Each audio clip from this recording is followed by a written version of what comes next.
Today, Donald Trump clapped back at Carney for what he said about the U.S. yesterday. Remember that, Mark. He also addressed Greenland, and it seems that there's already a deal in the works. And finally, at 7:30, we speak federal gun grab with National Firearm Association's VP of Communications, Blair Hagen. We have a great episode planned, so stick around. My name is Nico Lagan, and I'm too conservative for the conservatives. My co-host, Rob Ambrose, not woke enough for the liberals. We are the political orphans. 1 hour and 35 minutes is how long Trump's address at the WEF was today. Is it that long? Yeah, man. I listened to every single word compared to the 17 minutes that Carney got. Just saying. That probably means something, but I'm not gonna put you through this. I did this for you, so you're welcome. But there's a couple of videos that I did edit out that needs to be listened to. But here's what Trump talked about during his 1 hour and 35-minute address. Trump spoke against the Green Agenda, how because of their policies, many European countries are unrecognizable. He spoke against mass immigration. Obviously, he spoke about Greenland. And wait until you hear what he said about North America. He mentioned that the 2020 elections were rigged and that people will be held accountable for it. He spoke about how bad the media is, how you need strong borders, strong elections, and ideally a fair media. He spoke about Ukraine and how the war would have never happened under his leadership. He spoke about the Golden Dome, drug prices. He addressed the housing market. And I like this, saying that America is not a population of renters, and how he wants to ban large institutions from buying one-family homes, which that's a phenomenal idea. Yeah, that's a great idea. He will be capping credit cards rate at 10%, down from 30% for a year, to help Americans recover from the Biden inflation. That's absolutely brilliant.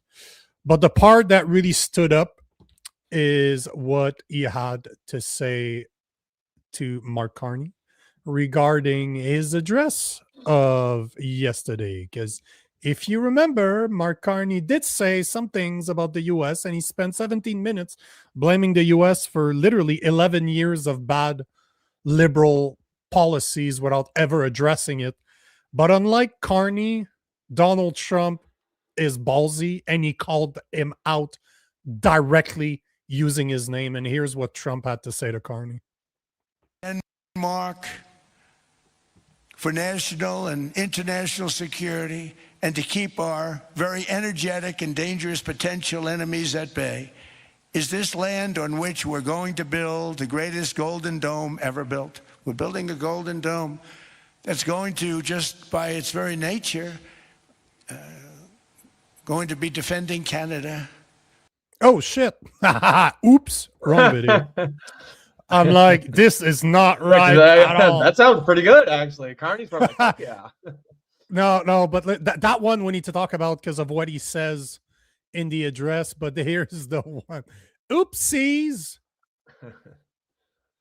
Hold on. I guess I mislabeled my own video. How amateurish of my part. My apologies. My apology. Yeah, exactly. Noob. So there you go. Let's try this one. There's so many places. There's no rare earth. No such thing. I know. Okay, I was right. It's just I left out.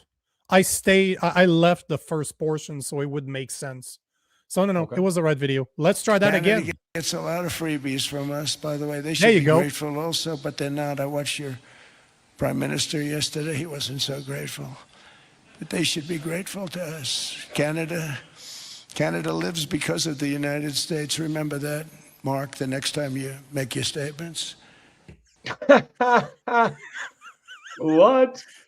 So that is what he said. And he said it so casually. It was like mid-speech, like 40-ish minutes in, 35 minutes in, as he addressed all the things I just said. Right in there, he talks about the Golden Dome and how Canada's been very, very advantaged, and that they need to be more grateful. Remember that next time during your speeches, Mark. Yeah. So, that's wild. well, are you really surprised that No. he actually called out? I knew that he would, and it's interesting because it doesn't seem to matter much to him on the grand scale of things, because he literally talked about him for what I just showed you there. That's it.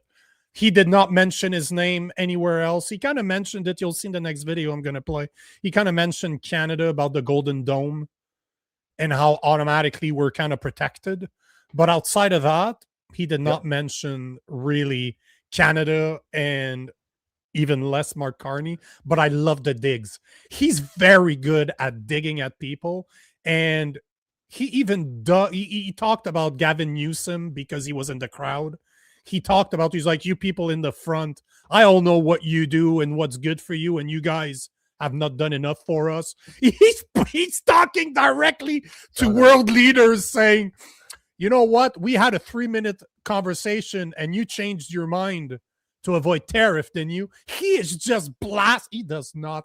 And he's so relaxed. He's literally sitting there, not even almost straight, like almost leaning on the bench, on the desk, and just like, hey, shooting the shit. It's very, as much as I don't like to listen to him speak, because it's all about him, right? Everything is the best. Everything's about him. Best America has ever seen. The best economy has ever seen. Best everything. Terrific economy. That's ridiculous. I mean, he's but certainly buffoon. Yeah. I mean, but he's that's buffoonish in that way, of course. Yeah. But I wanted to share this just before we get to your opinion on this, because not only did Mark Carney spoke about the US for 17 minutes for blaming them for everything without ever really saying who he was talking about, but everybody knew who he was talking about. It's reported that Mark Carney left Davos without meeting with Trump after speech on US rupture of world order. So not only did he speak against the US and Trump yesterday, he didn't even have the balls to stick around after his speech. And Trump really made him look stupid. Like, to literally say to another world leader, hey, Mark, remember. Yeah. It's so like normal to him, the way he addressed it. And there's one other thing I wanted to mention, and here I'm quoting. I didn't edit the video. I don't know why, but I should have. But this part, I almost threw out my tea as I was drinking it. He said that, and I quote here, China produces almost all of the windmills, yet I haven't been able to find any wind farmed in China. China's very smart. They make them.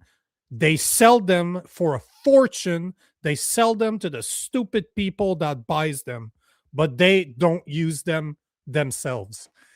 He's talking to a crowd that's pushing the green agenda.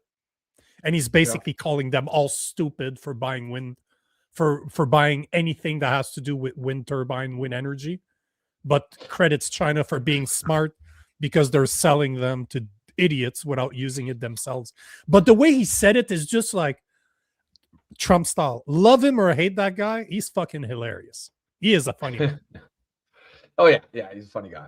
I mean, yeah, I find it refreshing, just that someone's just, there's a world leader who's going against the grain, because I think there's a huge problem with the way all of these world leaders are all in this same group think. And I certainly don't agree on everything Trump says or does. He's made, he's definitely a buffoon in a lot of ways. But I think there's a lot of value in just someone who's just refusing to play that game. There was a comment it's hard to disagree, because he likes to brag a lot, which kind of bothers me from a leader, but he's very good at what he does. Like, he does not speak like any other leader I remember ever. He's very different in the way he presents things, but he's very confident. Like, I think some of the stuff that he said, he knows is not true, but he says it and he believes it when he says them. Because he's basically saying right now the country is the best it has ever been. it's the best. I'm sure he doesn't actually believe that. No, but at the same time, he also does. He's a weird guy. I think a lot of liberals, I think, have really hurt themselves and their causes by underestimating him. He's a lot sharper than people give him credit for, especially politically this time around. Especially this time around. Yeah. First time around, he wasn't quite sure what to do. I think he was overwhelmed by the office. This time around, he's clearly just not afraid at all to say or do what he wants to say or do.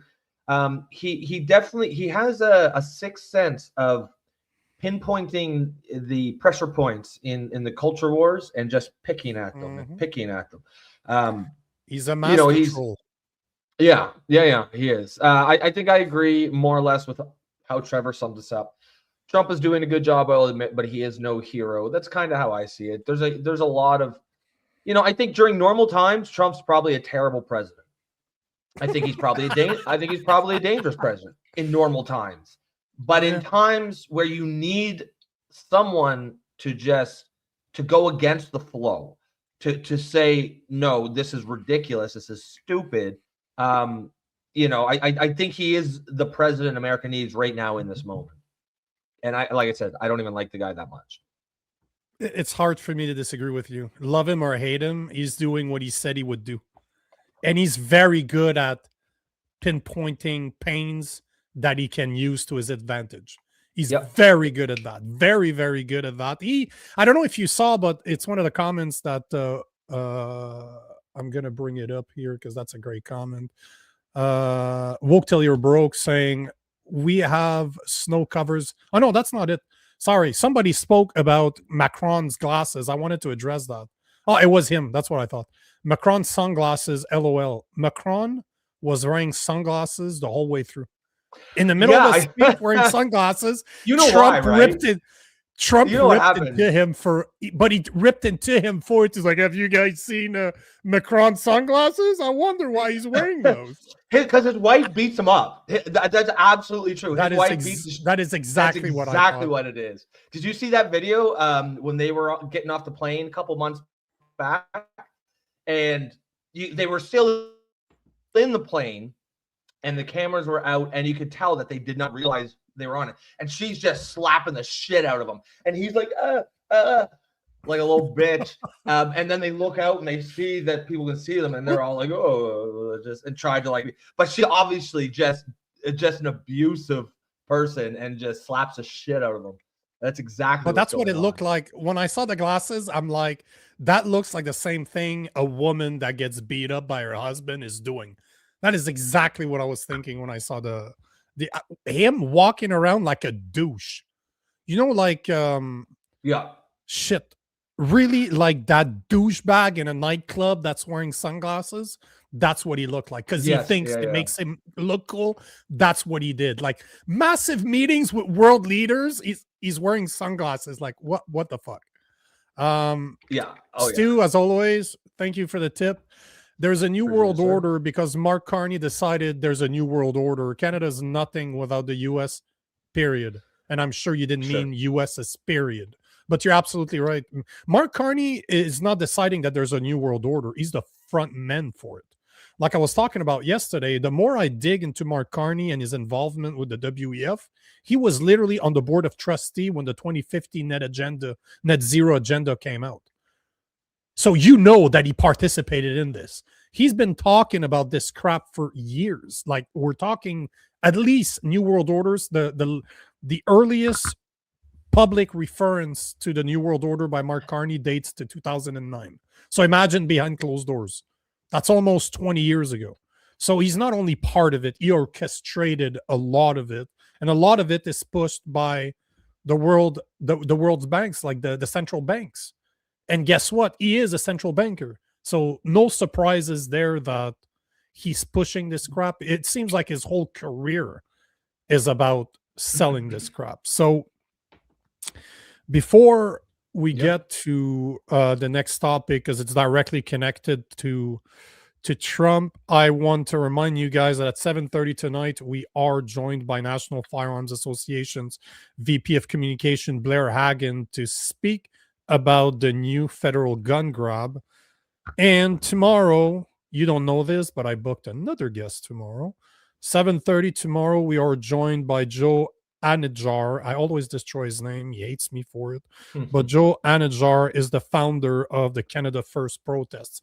And if you remember on Sunday when we were talking about the Unite Canada, I asked him about what's different between what you're doing and what Joe is doing, because I'm not seeing the attendance that I would expect to see to a Canada First movement. Turns out Joe was watching the episode and he contacted me on Instagram to say that because I had offered him in the past to come on the show. So now he's going to come to kind of explain what he's doing. So that's tomorrow, 7:30. But for now, let's talk about the next video that I wanted to talk about. It was also at the WEF, but I don't know if you heard about that, but Trump announced earlier with a post that I'm going to show you in a minute that he's canceling his tariff threats on Europe because it sounds like he reached a framework with NATO in order to obtain Greenland. So that was announced earlier. He posted about it, and it seems to be true. And he said something very interesting, because remember what we've been talking about, the Monroe Doctrine and the Dunroe Doctrine / the Trump corollaries. He mentioned it without saying it during his address today. And we were right. Like, I was right to bring that up, to say this is where he's going with this. This is exactly what he's doing. He literally put it out there today that it is his responsibility to do so, to protect the Western Hemisphere.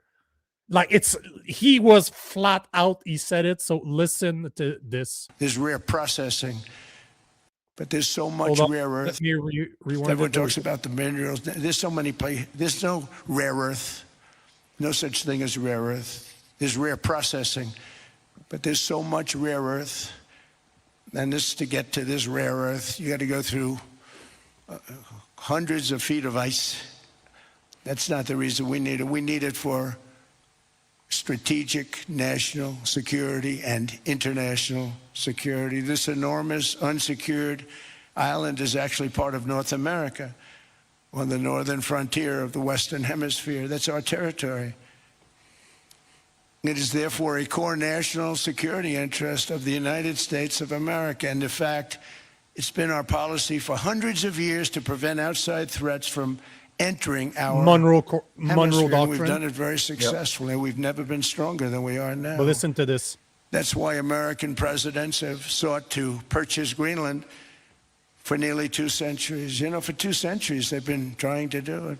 They should have kept it after World War II, but they had a different president. That's all right. People think differently. Much more necessary now than it was at that time, however. In 2019, Denmark said that they would spend over $200 million to strengthen Greenland's defenses. But as you know, they spent less than 1% of that amount. 1%. There's no sign of Denmark there. And I say that with great respect for Denmark, whose people I love, whose leaders are very good.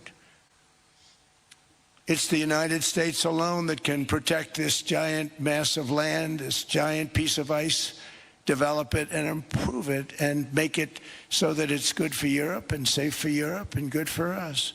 And that's the reason I'm seeking immediate negotiations to once again discuss the acquisition of Greenland by the United States, just as we have acquired many other territories throughout our history.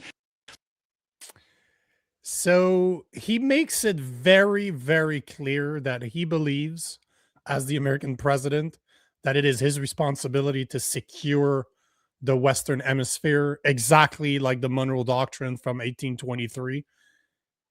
And he's very clear about this. He wants, the video is a lot longer. Like I said, the whole interview was like an hour. The whole speech was an hour 35. But one of the reasons that he quotes that he needs Greenland is not for the minerals, although we all know that he wants the minerals. Like, let's not lie to each other here.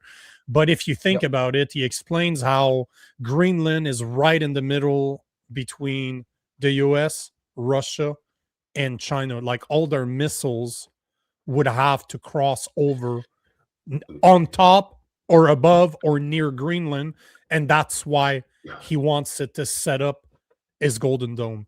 So, because he touched on so many things today that there's no way that I could break that down unless we took 4 or 5 hours to do so. But it's interesting how he keeps on pushing into the Monroe Doctrine. He keeps on bringing it up without really saying it, but he's making it very clear to the world powers that it is his responsibility as the U.S. president to protect the Western Hemisphere. So we could not be any different when you listen to Mark Carney talk about how we need to separate ourselves from the U.S., align with China, and create a affiliation or an organization or multiple organizations of middle powers, like middle power countries like Canada that are not superpowers. And then you have the US that's like, it's our responsibility to secure the Western Hemisphere. So that AI map from yesterday, this year is going to be very, very, very interesting. Very interesting.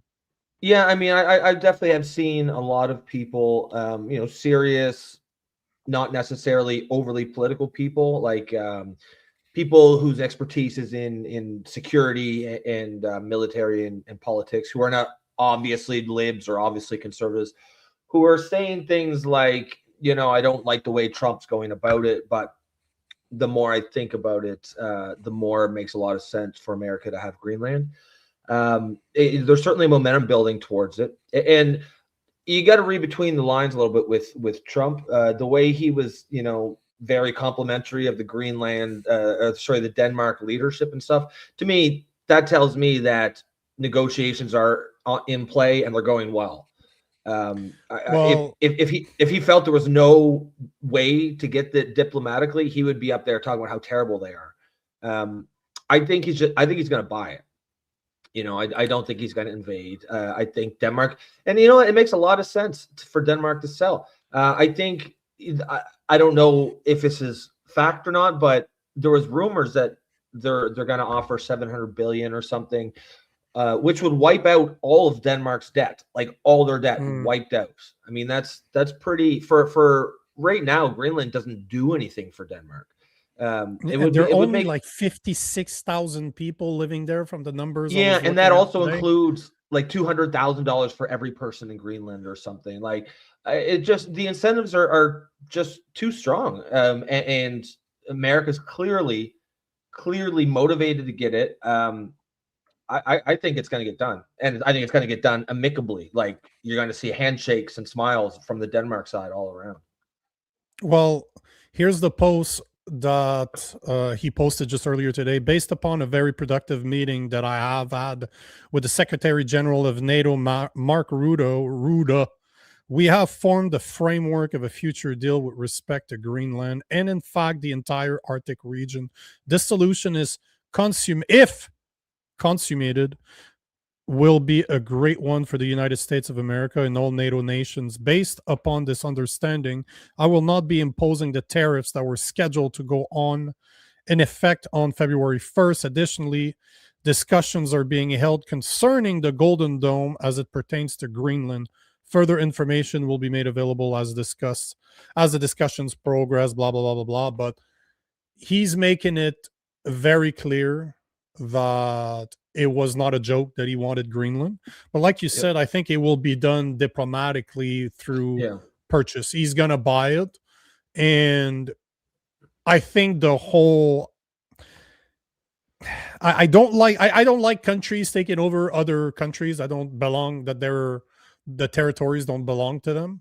Yep. But I would be very curious to see some type of referendum done in Greenland to say, hey guys, this is a serious opportunity. I've heard numbers like Trump is ready to offer like $100,000 per person. So not only do you get like $100,000, but you become American. So you get all the freedoms that are associated with being American. That means you could literally leave Greenland and move to any state or territory of the US, no questions asked, because you are now American. I would be very curious to know for a 56, 57, let's call it 56 for sake of argument, 56,000 people, what they actually really think about becoming an American and also getting $100,000 at the same time. So it's a very interesting situation. I'd love to know, because imagine that they're for it. Imagine that there's a referendum and people are like, because I've seen videos of people saying that they would take it. So if they do feel abandoned, if Finland hasn't done anything for them for generations, they pretty much leave them there. 100 grand could be a massive amount, or just the fact that you can leave that block of ice, like Trump calls it, and move to the US. It's a very interesting situation. I'm really it's going to develop fast, at least it seems like. Oh yeah, I think so too. I get that vibe that it's gonna, one way or another, it's gonna move fast. We're bang on time. Blair's been patiently waiting for like 10 minutes in the back. I love when people are early, unlike my liberal co-host that always shows up late. Blair is here. Thumbs up, Blair, if you're ready to go. We'll bring you up. Awesome. So we are joined by the National Firearms Association's VP of Communications, Blair Hagen, to speak about the new federal gun grab program. And I apologize, sir, if I destroyed your name. Welcome. So, yeah, thank you very much. I go by Blair Hagen. So for once, I was right. Awesome. Good stuff. So thanks for joining us. We have never spoken before. It's the first time that we have you on. I reached out to you guys. Follow me on Instagram, so I'm like, I'm gonna reach out to them to see if they can come up and kind of talk about this gun grab. I'm a gun owner. Rob is not. I didn't tell you this, but I'm a conservative Christian. Rob is a anti-woke liberal, but he's ex-military, so he understands firearms. I'm a firearm owner, so I'm directly touched by what's going on right now. Right. So I have a few questions. I have a lot of facts that I want to present, and hopefully you can make sense of all of it for us and our listeners. Sure. So I'll start by saying that since 2020, actually, you know what? Before I go there, how about you you take a minute or two to speak about the National Firearms Association? Because to me, there's two lobby groups, and I don't know if calling you a lobbyist group is an insult, but you have the NFA and you have the CCFR. The CCFR is bigger than you guys, but you're the second leading lobbyist gun group in Canada. I disagree with that. Oh, the show is all about disagreement, so that's good. But do you want to explain to us what the NFA is and what you guys do? Absolutely. Canada's National Firearms Association is Canada's oldest firearms advocacy group. We started in 1978 in Ottawa. We are the oldest, we are the largest, we have the biggest membership, and that includes gun clubs and ranges right across Canada. We have been doing this since 1978, and we fought successive pieces of legislation, not just from liberal governments, but also from progressive conservative governments. And I think our most crowning achievement, or our greatest victory, was the defeat of long gun registration in 2012. We fought that piece of legislation tooth and nail right from the start, and we finally found ourselves in a political situation where our efforts paid off. And that registry ended in 2012. I think people are finding out today why we fought it so hard. But I'm very proud to represent NFA, and I'm here to answer any questions you might have in regards to this latest liberal foray into civil disarmament. You're a lot more polite than I am, so that's a great place to start. So let's talk about this gun grab, because since 2020, the Liberal government prohibited more than 2,500 makes and models of so-called assault weapons. Let's continue there. Can you describe what an assault weapon actually is? A definition of a military assault rifle or assault weapon is a select fire firearm, a firearm that is capable of both fully automatic fire, burst fire, and semi-automatic fire. Obviously, those are not available for commercial sale in Canada. basically what the Liberals are focusing on right now is a new term that they've developed, assault-style firearm. And basically that pertains to modern firearms that do not resemble firearms that were available to Canadians in the past. Hey, firearms technology, firearms manufacturing is like any other industry. Styles change, appearances change.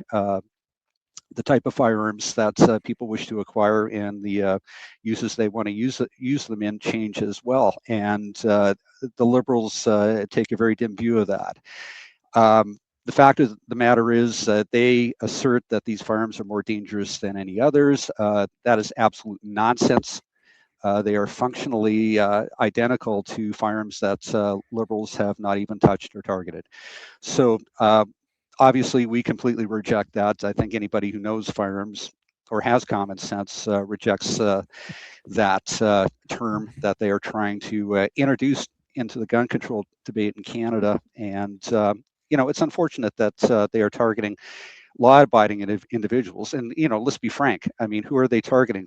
Firearms license holders who acquired their firearms legally, lawfully, owned them lawfully, acquired them lawfully. And I think they should be ashamed of themselves, frankly. I couldn't agree with you more. It literally looks like they're racistly going against black guns. Because it looks like everything that has a plastic stock that's not wood anymore, that looks, and don't dare having a forward grip on your gun, because that's an assault weapon right there. The shoulder thing that goes up, Yeah, the barrel that's shroud. Assault. Yeah, that's assault. But let's dig into the what you think about the gun registration, because not the gun registration, the gun ban, because to me, it's like they're blaming legal firearm owners like me that have my name ran through 2 federal databases every single day. That's more checked than a convicted pedophile. Yet instead of focusing on crime and the 90-ish% of illegal guns that come from the US, they focus on people like you and I, like we're the bad individual. Is that not the message that they're sending to the Canadian population with this gun grab? Oh, absolutely. And they would deny it. And they've denied that for years. What you got to understand is they regard us as killers in waiting. At worst, killers in waiting, and at best, a public safety nuisance, okay? This is part of an international movement towards civil disarmament. You've seen several similar initiatives in, England, Australia, New Zealand, places like that, especially targeting modern firearms and semi-automatics, and also handguns as well. It's part of a social re-engineering agenda. I think that's undeniable, and I know Canadians will stand up and fight this. Blair, I've got a question. We talked about this the other day, and I was mentioning that it seemed to me that a lot of the police forces across Canada are not really on board with this. You probably know specifically which ones and which not. So can you give us a little bit of insight into where the police forces are sitting on this issue? Let me. I have them all down. Let's go right ahead. I wanted to finish with that part. Rob's good at screwing up my order of questions, because it's a very but it's a very valid question, and it needs to be addressed, because that's the whole point I wanted to make with this show, is the Canadian response to it. I just want to make sure that the people out there that might not be educated on the subject, because surprisingly, we did a video on this a few days ago, because I'm a gun owner and I'm a very avid gun owner. But I've also had quite a few videos go viral on social media where I just take the time to explain what the average individual might not know. So before we get to your question, Rob, because I'm very surprised by the response, considering how complacent Canadians are normally, and I'm very happy to see it. But just before we get into this, I really want for you to kind of give your opinion, because I ran the numbers earlier, because it all started like on Monday. One of our followers, Wilf, he's always in the comment section. It's like, hey bro, did you receive that? He texted me on Facebook. He sent me the email that he got from the RCMP, or Public Safety Canada. I went to my Gmail. I'm like, yep, I got it. So it's stated in there that Starting on Monday, which was 2 days ago, on the 19th, until March 31st, licensed gun owners who possess any of the prohibited firearms are able to apply for the assault-style firearm compensation program. It's estimated by the parliamentary budget officer that it will cost over $756 million. Fraser Institutes is saying more like $1.8 to $2 billion. Yes. What do you think is the main goal of this buyback, considering how much money it's going to cost? Because that's money that we could give to Ukraine. I'm just kidding. But that's money that we could do a lot with. Why do you think they're spending all of that money? We could fund drag queen hour at the libraries. We could do all kinds of stuff. All kinds of good stuff. Why are they spending it? I think there's several reasons. This agenda has been going on for many years, okay? And periodically, Liberal governments will undertake regulations or legislation to seize as much property as possible, okay? I think there's a lot of Canadian politics involved. If there is any support for this, it's probably centered in places like Quebec. The Quebec government very, very vehemently supports this. A lot of the tragedies that have been suffered have been in Quebec. It seems to be a different issue in Quebec than in the rest of Canada. I understand that. I think Quebec is wrong-headed in its support of initiatives like gun confiscation, registration of firearms, and targeting firearms license holders, people who lawfully own and use firearms. But they seem to think that these people are the main danger to public safety rather than the criminal misuse of firearms. So there's several different things tied up in this. But it's largely, it's political. And as you know, it has nothing to do with public safety. It's not going to save any lives.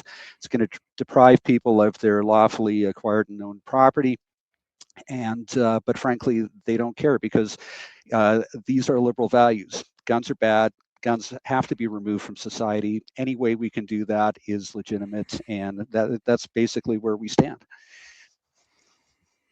So I couldn't agree more. I'm from Quebec. I'm in Montreal right now. I spent half my time in the US, like Alabama. I'm a big fan of the South.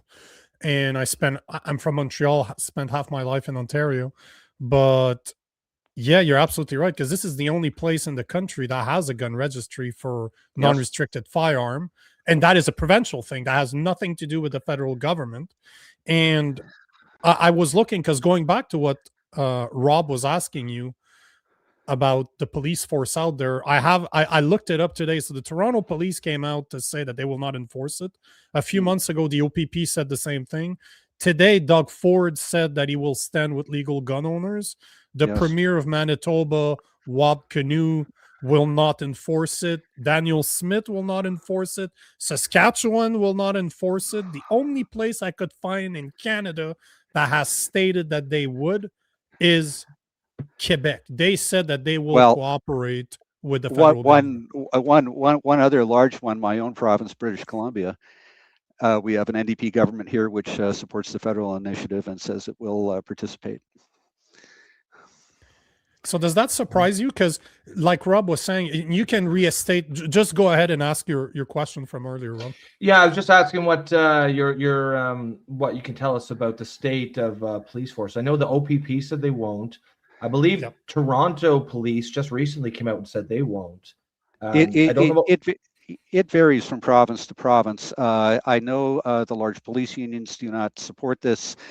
You hear a lot of talk about the guys on the ground, the guys in the field not supporting this. If there's any support for it, it's centered on police administrations, the political police, law enforcement agencies like the RCMP, that sort of thing. But generally speaking, there's very, very little real support for this initiative. And what there is largely political. And everybody knows that and understands that. And it's unfortunate it has to go this way. But the fact of the matter is, I think it's very, very important that those law enforcement agencies or entities that have stated that they do not support it, and especially the provincial non-participation, that's very, very important because it basically dooms this initiative, well, it really was doomed from the beginning. But I mean, the fact that the greatest number of provinces in Canada are not on board with this and will not provide provincial resources to affect the confiscations of people's firearms, basically sets it back to a point where it's not going to be achievable. If you look at this logically, I mean, the scope of this program, it's not achievable, certainly, and not in the couple of months that they've given themselves till March 31st, and certainly not in the scope of the life of this government, which may be very short.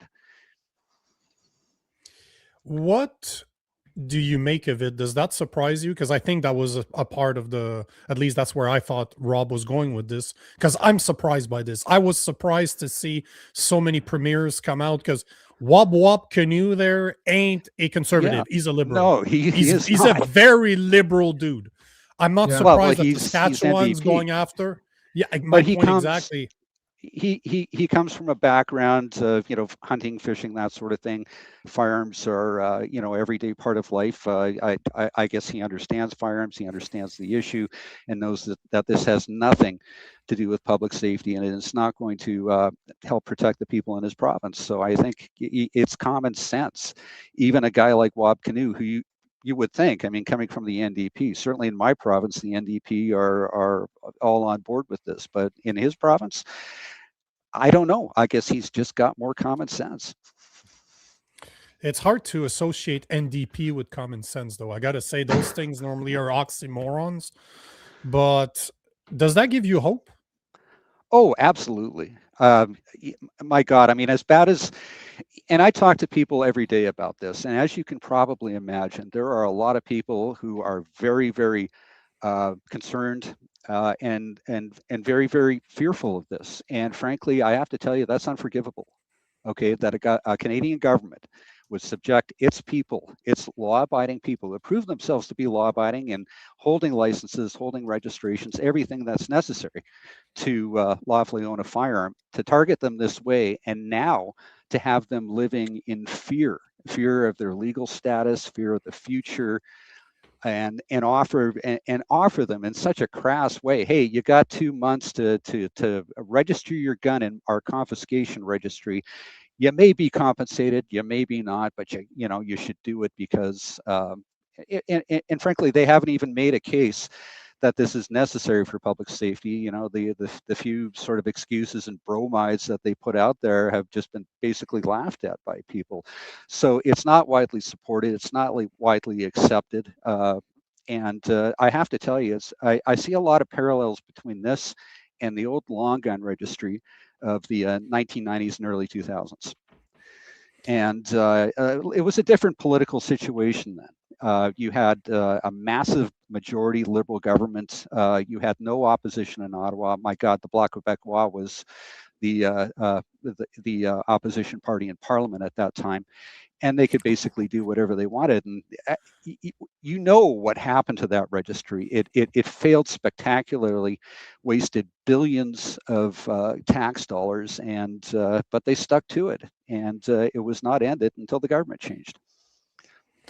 But it's interesting you speak about Quebec because, like I said, I'm from Quebec, and there's an election coming this year in 2026 in Quebec, and the people that are leading in the polls by a massive amount, by like 20 points, are not only separatists, but they are gun enthusiasts too. And the leader came out to say that he supported legal gun owners, because I read somewhere, and I can't remember who said it, that this gun grab is going to only be possible if Quebec and Ontario make it happen. It seems like it's not going to happen in Ontario, so all that's left is Quebec. And if that new government is elected, because the government in power right now is leaderless. He just quit. They're going to elect somebody from the inside, but it's a baby party. So there's nobody there with any type of experience in leadership. So strongly, it's going to be a separatist that's going to be elected, and that's surprising. That is surprising coming from a Quebec party, a Quebec government that has supported these kinds of initiatives in the past. That they would actually come out now and say, no, look, this is wrong, and as government, we would not participate in the federal initiative. I think that's very important. Is there something you wanted to ask him, Rob? Because I got a couple questions for him, but no, you go ahead. feel I mean, free this is to- definitely your wheelhouse. If I can think of something as Blair's answering, I'll chime in.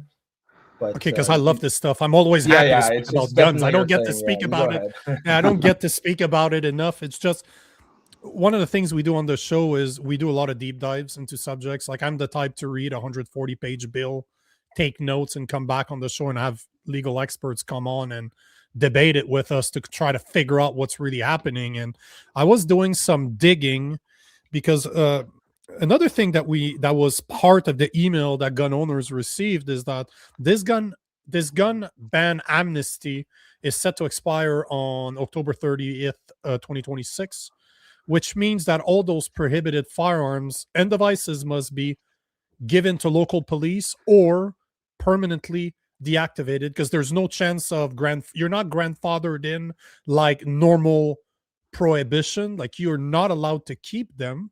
But no, that requires legislation. Yeah, exactly. And if you do not register or give away those guns or deactivate them by October 31st, 2026, we are becoming legal gun owners that purchased guns legally. Those are our property that we purchased legally. Yes. We become paper criminals. And as per the information that I can find, we're looking at 14 years, a maximum of 14 years in prison. And I just want to put it out there. If you possess an illegal firearm in Canada, they have 3 stages: the basic unauthorized possession, which you're looking at up to 5 years. If you have a prohibited / restricted firearm possession, so just to explain it, is basic unauthorized possession is probably a long gun, what you expect to be a non-restricted firearm, something that you expect hunters to have. Prohibited or restricted, you're talking handguns, you're talking an AR-15 today, at least in the terms that we're speaking about it today, you're looking at up to 10 years. And this is often the one that is put as the demanded sentence. But then with knowledge / trafficking, correct me if I'm wrong here, but because I'm a gun owner and I would, let's say, willingly, knowingly not give my gun away, that would put me in the category of with knowledge. And now we're talking about 14 years. Just to put it into context, that means that I would be facing, as a legal gun owner, become paper criminal, I'd be facing as much time as someone who commits a rape with a firearm or cause bodily harm. That is how we are treated in Canada. So the question I have for you is, do you think that's going to be enough to scare Canadians into submission, similar to what I would say happened during COVID? You do this or not, but if you not, those are your consequences, because 14 years is not a joke. The majority of Canadians affected by this initiative, no. We're hearing a lot of opposition to it. We're hearing a lot of, and look, this really concerns me because, I believe in the law. I believe in reasonable laws. I believe in common sense laws that actually affect public safety. And when I hear Canadians say, I will not comply with this because it is offensive and wrong, it is an offense against my citizenship, my heart breaks, okay? Because I understand why you say that, right? But the law is the law, and I understand how wrong this is, how offensive this is, and how un-Canadian is. And I will never forgive this government for perpetrating this as well, because they have brought the law into disrepute. Okay, this has to be a country. It's a country founded on laws. It has to be governed by laws. But they have brought the law into disrepute, and they have put people in the position of having to make a choice. And like I said, this is not the first time. The same thing happened back during long gun registry. If you did not get a license and register your firearm, you were a criminal under the same terms that you just that you just communicated. And a lot of people chose at that time not to comply. It's a sad situation. And I think the majority of Canadians would agree that, look, you're targeting the wrong people.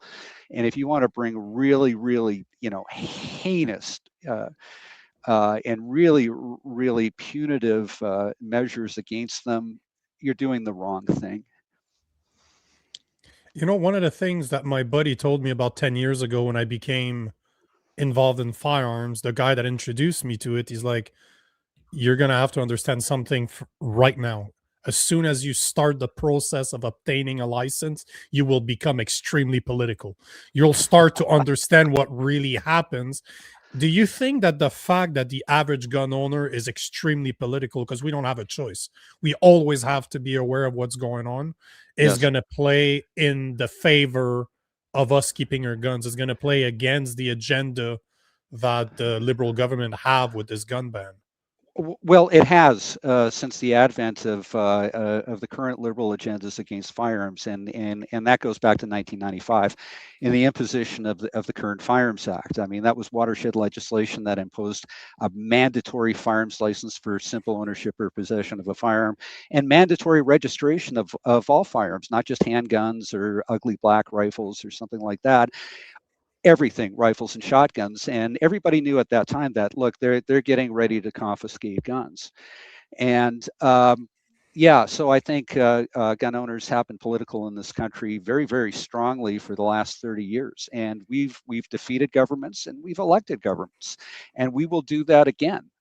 Okay, the Liberals have made a very, very bad mistake with this. Frankly, I thought they learned their lesson with long gun registration. I guess I was wrong. But the same thing is going to happen now. I mean, we represent a very, very large voting bloc. The Liberal Party has written that off for its own reasons. Okay, fine. We have a party in Canada that supports the rights and freedoms of Canadians and the rights, freedoms, and property of firearms owners. And that, of course, is the Conservative Party. So we have alternatives. We have a solution to work towards politically. Thank God for that, because it wasn't like that back in the 1990s. But today it's a very healthy political system with very strong alternatives, and we will use that. We will use that to return rights and freedoms to Canadians. Do you think that there's a chance that they will simply back down if the same thing nationally that happened in Cape Breton, where 12 people gave back 25 guns, if it fails that way? Because everywhere I go talking about this, everywhere I see online talking about this, people are not going to give their guns away. Like, it seems that is a lost cause. Do you think We're hearing the same there's a thing? chance? Yes. No, that's all I'm getting. That's all I'm getting. People are not interested. They had enough. They had enough of 10 years or 11 years of Liberal policies that completely decimated Canada. That's enough. Do I see them backing down on this? Mike, that's exactly where I was going with this. No, they will not back down on this. They will pursue this as long as they are in power. Okay. It was the same with long gun registration. After the Auditor General's report in 2003 that found that the budget for the gun registration program was 500% over budget. That was very embarrassing for that government, but they said, we will bring the costs under control and we will continue with it. And they did until they were kicked out of office. And it's going to be a similar situation today. Okay. Will they make their targets in terms of people participating with this program? No, it's ludicrous. I mean, the timelines that they have are just completely illogical. There's no way they're going to confiscate the hundreds of thousands of firearms affected by this before October. It's not going to happen. It cannot happen. The logistics don't exist to do it. Don't forget this first stage, the voluntary stage, allows you to register your firearms so they can be confiscated at a later date. What that later date will be, we don't know. The government still hasn't worked out the logistics. And look, this is a huge country, okay? And without the participation of the provinces, and especially the major provinces like Ontario and Quebec, it's just not going to be able to be. It's just not able to take place. It cannot take place. There's not enough logistics. There's not enough manpower available to actually affect this. And now it's even an issue in Alberta, where it's, we have a situation where people there want their own sovereignty, and gun rights is a very big part of that. So it's so controversial on so many fronts that the federal government is really between a rock and a hard place on this. None of this works, and none of it can take place this year, because the ways and means necessary to actually collect all these firearms, even from people who are willing to cooperate, don't exist. They're looking at ways to make it happen. They may get some of this infrastructure that's necessary to facilitate it constructed, but it's in no way. I mean, given the number of firearms and the size of the country, come on. One of the parts that I find myself, one of the spot that I find myself kind of baffled is, I'm a legal gun owner. I don't want people to comply to the buyback program like until the 31st. I don't want people. That's what I released a video today talking about this, how we can't comply. We just have to stand up. We're more than 2.41 billion license owners in Canada, and some estimates say up to 4 million. So, because they calculated by addresses, and there's often multiple people under the same address. 2.4 million licensed firearms owners, probably double that unlicensed.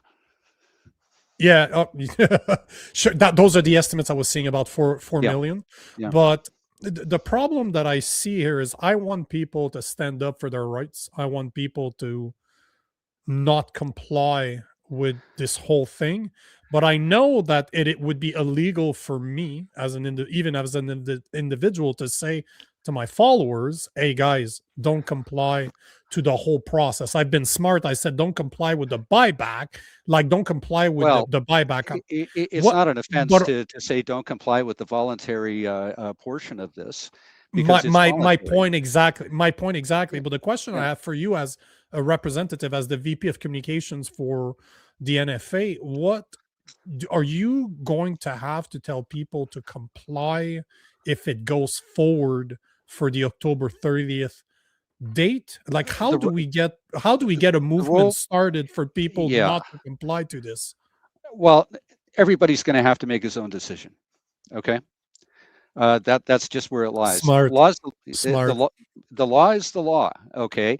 And we've been through this before. Canada's National Firearms Association exists to explain Canada's convoluted and crazy gun laws, because there is so much confusion about this. And I'm dealing with this every day. People are confused. They're in fear. They don't know what's required. They don't know what's not required. They call us, and we have to explain what is going on right now, what they're obligated to do, and what they are not obligated to do. Okay. So, that's our role. It's not for us to advocate non-compliance. We don't do that. We do not advocate non-compliance with laws. That's not what we're founded on. It's not our role. We will explain to people what the government wants to require on them, and then people will have to make their own decisions. I expected this type of answer, because I'm struggling. I understand what it means, and it's a dangerous place to be, but at the same time, yeah, I'm just going to shut my mouth now before I say something I shouldn't be saying. So I want to thank you, Blair, for taking the time. You answered all the questions I wanted to ask you. I'm very impressed by your answers, by the way. I didn't know you. I did not know what to expect. I would love to have you back on. We have a lot of our guests that keep absolutely. I'd love to come back on. So it was informative for me. I mean, obviously this is more Nico's wheelhouse, but I really appreciate the talk. No, we're Canada's national. For Rob to not be talking for almost half an hour. That's impressive. I've never seen it before. That's a rare thing around here. We're Canada's National Firearms Association. We're Canada's oldest firearms advocacy organization. We fought in Ottawa. We fight in the courts. Look, if you are confused about the laws, contact us. We will explain them to you in real time. we will explain them to you in plain language, not the bureaucraties you're going to get from the Firearms Center or the RCMP or Ottawa. Thank you again for taking the time. It was a great conversation. I'm really looking forward to having you again, because this is something that's close to my heart, obviously, because it impacts me. So I'll make sure to keep in touch, and I want to make sure that that you come back to address more of this, because this situation is evolving. It's not we're not going to stop to talk about it until never. So I'll make sure to have you back on.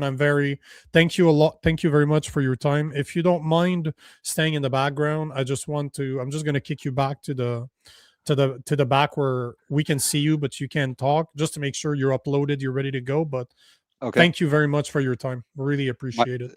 It's been my pleasure. Thanks, Blair.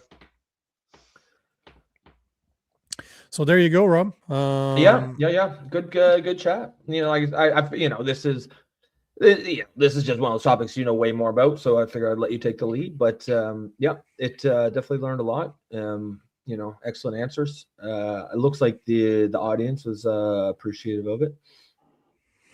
Excellent. No, it was great. I'm very impressed by speaking skills, because it's not an easy subject to cover. It is a very hard subject to understand, and I'm very happy that he responded, because I just reached out to the guys. They follow me on Instagram. I follow them too. I reached out to the guy that runs their Instagram. He's like, "Yep, I'll get you somebody," because that was literally 2 days ago. Yeah. Well, as Sheridan Forbes says, one of your best guests ever. So, yep. So there, Blair, and we interview a lot of people, Blair, because I know you guys can still hear us. So great interview, and I think we'll put a pin in her if you want to close it. I think we're done. Yeah. Excellent show, guys. Obviously, we had a guest here for the last half hour, so we weren't able to get to as many comments as we normally do. But if you're just tuning in, this show is heavily based on audience engagement, audience participation. So normally, during a normal show, we're gonna get to a lot more of those comments. So please remember to get those in, whether you agree with us, disagree with us. We want to hear from you. If you are new to the show and you want to support us, you can become a member for the low price of $2.99 per month. You can do that through YouTube. You can also buy us a coffee in the QR code in your upper right hand corner. And of course, another way you can support us is just keep coming back, throw those comments in there, help us out with the algorithm. And so have an excellent night. I'm going to throw it to Nico. It looks like you got to do the Sheridan Forbes just reminded me. Reminds us. No, I don't have to. Oh, okay, not. We're still in negotiation. We're in renegotiation. Okay. So I'm not claiming any sponsors right now. Okay. So thank you guys for reminding me. Thank you guys for reminding me. It means I do it a lot, so you guys pay attention. So thank you. But right now we're renegotiating. So I ain't sponsored by anyone. Yeah. All right. So that's it. That is all. Yes. Yes. All right. Before we go, thank you, Lost Art 420 for those 5 gifted memberships. So if you got one, remember to thank Lost Art 420. Have an excellent rest of your night, guys. We will catch you tomorrow night, 7 p.m. Eastern, as always. Peace. Peace.